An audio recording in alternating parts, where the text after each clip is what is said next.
Alors, bonjour à toutes et à tous. Merci de l'invitation, merci aux organisateurs de m'avoir convié à cette journée. Et donc pour la petite histoire, moi j'ai une formation d'ingénieur en agroécologie que j'ai réalisée en France et je suis spécialisé ingénieur de recherche et je suis spécialisé en lutte biologique par conservation. Donc c'est l'adaptation des pratiques et puis l'aménagement du paysage en vue d'une régulation naturelle des bioagresseurs dans les agroécosystèmes. Et donc en fait, plutôt que de faire une thèse sur cette thématique, j'ai choisi de m'installer. Donc j'ai pu récupérer des parcelles en 2012. Et donc j'ai fait une création d'exploitation de toutes pièces puisqu'il n'y avait rien du tout, il n'y avait pas de bâtiment, il n'y avait pas... Les parcelles, ça faisait au moins certaines, ça faisait 15 ans qu'il n'y avait rien eu dessus. Donc bon, il y a pas mal à faire. Il y a des arbres à des endroits qu'il faut enlever, il y en a à d'autres endroits qu'il faut remettre. Enfin bon, c'est un peu... voilà. Et donc du coup, bien sûr, étant donné que je suis ingénieur en agroécologie, je voulais faire une exploitation en agroécologie. Donc après, les éléments de présentation que je vais présenter juste après sont plutôt sur de la technique, pratique, puisque c'est ma spécialité, c'est ça que j'aime.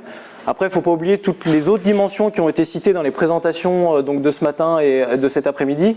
Donc les aspects valeur ajoutée, commercialisation, inscription dans un territoire de l'exploitation, et donc tous les liens sociaux, et puis l'aspect économique, puisque je ne me suis pas installé... J'ai pas créé une exploitation pour être déficitaire. On est bien d'accord qu'il faut que l'exploitation soit économiquement viable. Donc j'ai attaqué en octobre 2012 et donc je vous demande de prendre, pas à la légère, mais de prendre un peu de recul par rapport à ce que je vais vous dire. C'est-à-dire que moi dans ma tête, c'est comme ça que ça doit se passer dans les prochaines années. Cette année en 2013 ça a été très compliqué mais ça a marché. J'espère que dans 5 ans, je peux revenir devant vous et vous dire tout est ok, ce que j'avais en tête est bien tout validé. Pour l'instant, c'est bon, mais il faut attendre que l'aspect économique soit en rythme de croisière et que j'ai payé tout, et notamment ma surmécanisation. Voilà, donc petit plan de la présentation. Donc présentation globale de l'exploitation, ce que je fais, comment est-ce que je valorise les produits de grande culture, les concepts que j'applique dans mes agroécosystèmes, puisque c'est ça aussi l'objet de la démarche. Les aménagements et pratiques, donc les concepts sont théoriques, ensuite les aménagements et pratiques que j'ai réalisés, que je vais également poursuivre, et ensuite on conclura sur ces pratiques, et puis on regardera les différentes perspectives. Après on parlera également un peu d'économie et puis de social autour de mon exploitation. Alors l'exploitation en totalité fait 33 hectares, donc c'est petit, c'est divisé en 3 pôles, donc c'est très compliqué, mais j'ai 2 hectares qui sont autour du siège d'exploitation et tout le reste, j'ai un gros îlot de 22 hectares qui est à 25 km. Donc quand on attelle un outil et puis qu'on va sur les parcelles, on n'a pas intérêt de se planter de l'outil. Et donc bon, après c'est compliqué pour la surveillance parce que moi j'aime bien aller dans les parcelles, donc surveiller régulièrement, faire des tests bêches, etc. pour suivre un peu la dynamique. Donc bon, il faut y aller. Voilà. Donc la philosophie en termes de pratique agricole, c'est les associations de culture par excellence. Donc au maximum, beaucoup d'associations de culture. Vous allez voir dans les concepts après pourquoi. Le semis sous couvert vivant. Semis sous couvert végétal aussi, donc notamment des insertions de légumineuses fourragères dans les serres à la paille au printemps. Et puis autant que faire se peut des techniques culturales sans labour. C'est pas pour ça que je n'ai pas de labour. J'essaye de faire sans, mais des fois, pour l'instant, je ne peux pas faire sans, donc je laboure. Voilà. Et donc après sur l'aspect production, donc je stocke tout, je nettoie tout et après je transforme au maximum. Donc j'ai un moulin. Qui me permet de produire des farines, j'ai une fauconneuse pour produire des flocons, j'ai des graines, donc j'ai une décortiqueuse pour créer des graines décortiquées quand les graines sont vêtues, et j'ai une presse à huile pour faire de l'huile. Après, en termes de volume de commercialisation, il y a à peu près 70% du volume de produits qui sort d'exploitation qui sort en demi-gros, donc en sac de 25 kg pour les boulangeries. Donc c'est sous forme de farine. Ensuite vous avez une partie qui va en vente directe aux consommateurs, donc c'est des livraisons de groupements d'achat de consommateurs en direct, c'est de la vente à l'exploitation. Et puis après la dernière partie c'est des magasins dépôts type Satori, Biocoop, donc pour l'instant pas de magasin de producteurs. Mais du dépôt dans les magasins, notamment bio. Voilà pour la présentation globale à la fois sur les pratiques et puis Donc là, j'en reviens sur, étant donné que j'ai que 33 hectares en grande culture, c'est compliqué de vivre si on n'a que 33 hectares, donc il faut aller chercher de la valeur ajoutée. La valeur ajoutée, c'est la transformation que j'en fais. Donc ça fait partie aussi des notions agroécologiques, hein. Je le rappelle, parce que ça a été très bien dit juste avant, il y a les notions de transformation et voilà, valeur ajoutée économique. Le moulin, donc voilà, tout simplement, c'est ça un moulin. Aujourd'hui, il ne faut pas imaginer les grandes pales et puis les roues à aubes. Alors ça existe encore, hein, mais ici, donc on a un moteur électrique, vous avez la pièce motrice ici. Donc le blé est déposé dans la trémie. Donc initialement, le blé est stocké dans les grosses cellules qui sont ici. Ensuite, il est dépoussiéré, il est calibré, il est trié, on enlève les graines d'adventice. Et puis calibré pour avoir un lot homogène, puisque le rendement du moulin est calé sur la régularité de votre grain qui rentre dans le moulin. Donc on met les grains dans la trémie, on a les systèmes de meules, donc une meule qui tourne, une meule qui est fixe, qui assure l'écrasement donc des grains, la buterie qui tamise en fait la mouture. Donc vous allez ensuite, à la sortie de la buterie, vous allez réceptionner la farine qui part dans une rampe d'ensachage. Donc il y a 3 sacs en autonomie, donc j'ai à peu près 5 heures devant moi avant de recharger et puis d'avoir à y toucher. Et puis vous avez la sortie d'un coproduit qui est le son, voilà, qui part chez les éleveurs qui sont à côté. Donc ça fait appel après à l'aspect territoire, c'est-à-dire que moi je n'ai pas d'élevage pour l'instant, mais tous mes coproduits sont valorisés par les exploitations qui sont autour. Donc l'autonomie, on peut la réfléchir au niveau de l'exploitation, mais on peut aussi la réfléchir au niveau d'un ensemble d'exploitations. Donc je suis déficitaire en matière organique puisque je n'ai pas de troupeau, mais toutes les exploitations qui sont autour valorisent mes coproduits et donc je récupère de la matière organique chez eux. Donc en termes de recyclage des cycles biogéochimiques, je pense qu'il est intéressant de ne pas voir ça forcément au niveau de l'exploitation, mais aussi au niveau du territoire. Donc ce qui, bien sûr, permet de faire des petits paquets. Donc paquet d'1 kg, 3 kg pour la vente directe et puis pour les magasins dépôts, et puis 25 kg pour les boulangers. Donc bien sûr, je produis également des lentilles, mais vous allez avoir le détail des rotations après. Donc 2 qualités de farine, de la T80 et de la T110, farine semi-complète. Les concepts. Alors pour moi en tant qu'ingénieur de recherche, donc d'abord l'enjeu c'était de pouvoir faire une production sans intrants.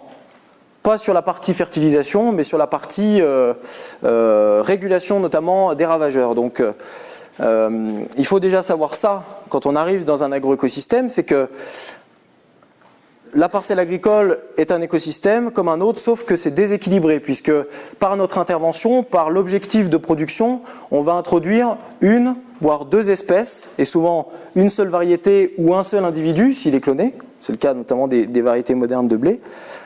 Et donc du coup, il y a un manque de diversité, et puis on va concentrer la ressource pour les ravageurs. C'est facile pour un puceron d'arriver sur un grand champ de blé, puisqu'il n'y a que du blé, il va moins se perdre.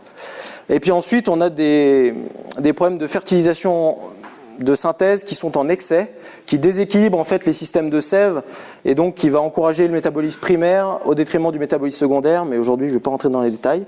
Donc on a un déséquilibre et donc on va avoir une multiplication rapide des ravageurs, souvent au-delà du seuil de nuisibilité, puisque d'avoir des pucerons, c'est une chose, mais qu'ils soient nuisibles pour la culture, c'est autre chose. C'est ça qui va déclencher les interventions, notamment, enfin j'espère, en agriculture conventionnelle. Donc après, bon, on distingue les espèces selon leur stratégie de reproduction R ou K.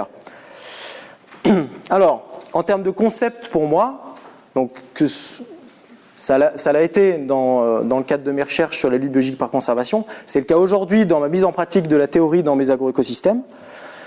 La parcelle idéale chez moi, et donc c'est ce que j'ai réussi à peu près à faire cette année pour l'ensemble des parcelles, il y a encore 2-3 parcelles où il faut que j'ai quelques aménagements encore à faire.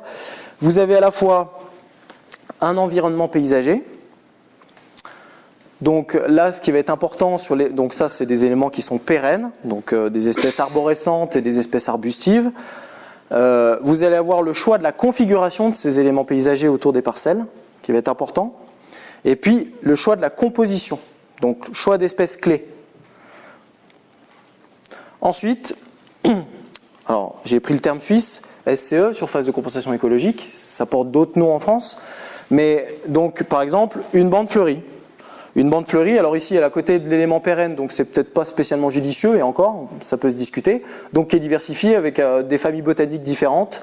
Là, bon, j'ai représenté des coquelicots, une ciguë, des trèfles, etc., qui va permettre en fait de faire la liaison entre l'élément pérenne et puis la parcelle cultivée. Et la parcelle cultivée, on l'a en dernier, et dans cette partie cultivée, je vais mettre toutes les chances de mon côté en termes de diversification, puisque je vais essayer de mettre des mélanges d'espèces. Donc ici, on a un exemple d'une serre à la paille, donc un blé, avec par exemple une févrole qu'on associe. Alors avec des modalités d'implantation technique qu'on pourra voir après dans la discussion si vous voulez. Mais donc on fait à la fois des associations interspécifiques et à la fois j'essaye de faire des associations intraspécifiques. C'est-à-dire qu'on va, en plus de mélanger les espèces, on va mélanger les variétés qui sont dans les espèces. C'est-à-dire qu'on va se retrouver dans une parcelle où vous allez avoir une implantation de blé barbu, non barbu, rouge, blanc, etc. Donc je fais écho un peu à ce que dit mon confrère juste avant, sur l'aspect diversité génétique, notamment sur les serres à la paille. Donc ça, c'est la parcelle idéale. Pour l'instant, ça c'était l'année dernière, j'ai réussi à le faire, donc voilà. Mais on va voir les exemples concrets après. Alors juste, j'ai rajouté l'aspect de 100 mètres. Donc c'est pour les surfaces de compensation écologique. Je n'ai pas une seule parcelle où tous les 100 mètres, il n'y a pas un relais d'un élément pérenne pour permettre la mobilité des auxiliaires de culture notamment. Donc cette bande-là, pas forcément la même composition en espèces, est répétée tous les 100 mètres à l'intérieur de la grande parcelle, mais du coup qui découpe en plus petites parcelles. Donc en gros, j'ai une largeur maximale de chaque parcelle de 200 mètres. Jusque-là, tout le monde est d'accord ? Normalement, 100 mètres de chaque côté de l'élément, ça fait 200 mètres en tout de largeur totale de la parcelle. Donc le détail par rapport à l'aspect maintenant plus rotation, donc bon, la SAU fait 33 hectares, bon alors là j'ai précisé en biologique, donc une tête de rotation soja, ensuite du blé, du thon de sol, une légumineuse l'anticaméline, donc une association de cultures, et puis l'orge de brassier et de l'avoine. Et puis le deuxième système de culture, donc ça le premier, je peux l'arroser, j'ai un puits. Le deuxième système de culture est plutôt argilo-limoneux où à des endroits j'ai des limons qui sont battants. Donc j'ai une tête de rotation prairie et après je déroule une rotation qui est plutôt classique chez nous. Après, bon, c'est vrai que j'éclate un peu les cultures à chaque fois pour diversifier. Donc en gros, moi l'objectif c'est que chaque année, l'ensemble de ces deux rotations arrive dans mes cellules de stockage. Puisque une année, quelqu'un me demande du lin, je ne peux pas dire, bah non, je suis désolé, cette année, j'en ai pas fait. Donc en fait, tout mon assolement arrive chaque année dans mon stockage et dans ma valorisation économique. Donc en fait, j'ai divisé, par exemple, le système de culture 1, admettons qu'il fasse 11 hectares, et ben vous faites 11 hectares divisé par le nombre, donc par 5, puisque vous avez 5 cultures différentes. Et ça tourne. Et bien sûr, donc couverture maximale du sol, donc à peine c'est récolté, à peine il faut mettre autre chose pour pouvoir entretenir le sol, pour éviter que le soleil tape dessus, en sachant que je fais souvent des associations relais, c'est-à-dire par exemple dans le blé, j'implante un trèfle, et du coup ça me permet, quand le blé est récolté, le trèfle est déjà dessous. Voilà. L'objectif, étant donné que je suis apiculteur aussi, c'est de tester un modèle pour dire, dans une même zone géographique, je peux avoir une diversification maximale dans le temps et dans l'espace des cultures qui sont attractives pour les abeilles. Donc en fait, j'essaye que donc au fur et à mesure de l'année, eh bien, il y ait toujours quelque chose à manger en pollen et en nectar pour les abeilles. Donc là, je ne l'ai pas encore prouvé, je n'ai pas encore publié, mais on va essayer de faire ça. Ensuite, sur l'aspect bioagresseur, parce qu'on pense toujours qu'en bio, c'est toujours compliqué. Donc bien sûr, bioagresseurs, pour moi, c'est les adventices, les arthropodes, autres. Bien sûr, ça peut être les champignons. Donc pour le premier package, j'essaye de gérer ça donc avec les rotations, les fausses semis, puis l'occupation du sol, pour éviter que les adventices viennent à graines et redéposent un stock grainier. Ensuite, donc pour les céréales, ce qui craint, les céréales craignent les pucerons, le colza, énormément de bioagresseurs sur les colzas, sur l'aspect insectes, donc les altises, les charançons, les méligettes, les protéagineux, des bruches, des pucerons, les bruches c'est pour les lentilles. Donc c'est ces cultures-là qui vont moi me poser souci et donc dans un but de recherche d'aménager le paysage et les pratiques. Donc ça c'est dans le cadre de la lutte biologique par conservation, contrairement à la pyrale du maïs où là je vais utiliser une lutte biologique par augmentation, je vais lâcher des trichogrammes. Tout le monde connaît les trichogrammes ? C'est une guêpe parasitoïde qui va aller parasiter les œufs de la pyrale et les larves au stade précoce. Donc c'est par lâcher, alors que la lutte biologique par conservation, j'ai rien à faire. J'ai juste à mettre un bon paysage et des pratiques correctes. Alors concrètement, donc ma plus grande parcelle, donc elle est là, elle fait 9 hectares, voilà, ça. Donc les gens étaient contents quand ils ont vu arriver des fleurs. Et donc j'avais déjà des haies qui étaient existantes, donc là j'ai densifié, donc j'ai planté des haies au mois de novembre. J'ai changé la composition des haies pour avoir en fait des arrivées précoces, notamment de coccinelles. J'ai introduit du buis. Le buis, c'est la première espèce qui va les fleurir, donc du coup les coccinelles vont se nourrir de ce pollen en attendant qu'il y ait des pucerons dans la parcelle de blé. J'ai mis du coup une bande de fleurs pour couper, parce que ça faisait trop large, et j'ai mis une deuxième bande de fleurs. Ça veut dire que ma parcelle de 9 hectares, alors 9 hectares, non, elle doit faire 8,33, quelque chose comme ça, enfin bon, peu importe. Donc en fait, je recoupe, et donc à chaque fois, eh ben, j'ai une parcelle là, une parcelle là, une parcelle là, et donc je tourne sur ce système-là. Voilà en termes d'aménagement. Alors après, donc je parlais du colza qui était quand même compliqué à gérer en termes d'insectes, de ravageurs type insectes. Donc il y a les altises et le charançon du bourgeon terminal, notamment à l'automne. Alors voilà, moi ça fait 2 ans que j'ai essayé de faire des colzas associés. Donc en fait on sème le colza avec un ensemble de plantes accompagnatrices, gélives. Comme ça dès les premiers gels, eh bien, les plantes vont disparaître, il n'y a pas besoin d'intervention chimique ou mécanique pour les enlever. Et donc pour l'instant, c'est pas mal, j'ai pas eu d'attaque d'altise, j'ai pas eu d'attaque de charançon, alors il y en a sûrement, mais on est en dessous du seuil de nuisibilité. Donc on suit ça de près avec un technicien, le technicien de la COP. Voilà, donc c'est assez prometteur. Donc je vous ai montré une diversification inter- et intraspécifique de la parcelle, donc là on est sur de l'interspécifique, à un moment donné. L'intraspécifique, je le fais également, je mets 10% d'un colza plus précoce que le colza majoritaire pour les méligètes pour le printemps. Mais ça, pour l'instant, j'ai pas encore de résultat strict là-dessus. Donc en gros, visuellement, ça donne ça. Donc moi je trouve ça joli, le couvert est harmonieux, voilà. Tant que ça occupe l'espace et que les plantes dites indésirables poussent pas, moi ça me va. Enfin des plantes qui font pas concurrence au colza. Ensuite, innovation de l'année, et je crois que la personne qui s'occupe de la coopérative dans l'Oise sur le lin avait jamais vu ça, donc il m'a demandé de lui envoyer les photos. Donc j'ai fait une association lin-lentille-cameline. Donc la culture principale était du lin.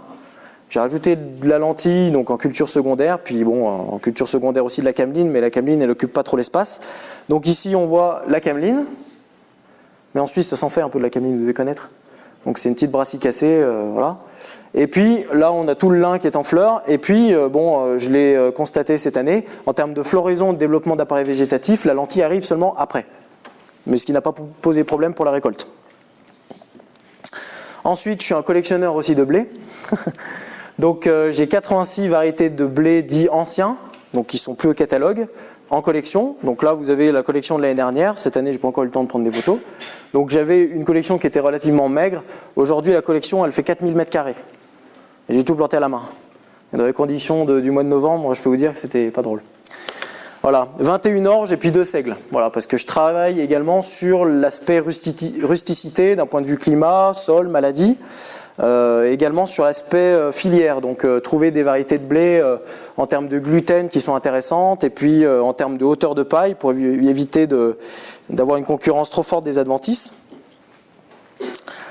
Qu'est-ce qu'il y a à dire d'autre là-dessus? Non, c'est tout. Voilà, donc là vous avez une population dynamique, c'est pas une variété. C'est pas un mélange comme le collègue le disait avant, c'est-à-dire avec 200 variétés dedans. Là, vous avez une seule variété, mais vous avez plusieurs génomes. C'est-à-dire que vous avez une véritable population, quoi, comme nous. Donc, et là, c'est du rouge de Bordeaux comme blé. Voilà, donc il y a des reflets rouges comme ça, dès qu'il a maturité. Donc c'est sympa à voir. En sachant qu'à titre indicatif, le rouge de Bordeaux, depuis 4 ans, il est entre 25 et 35 quintaux hectares.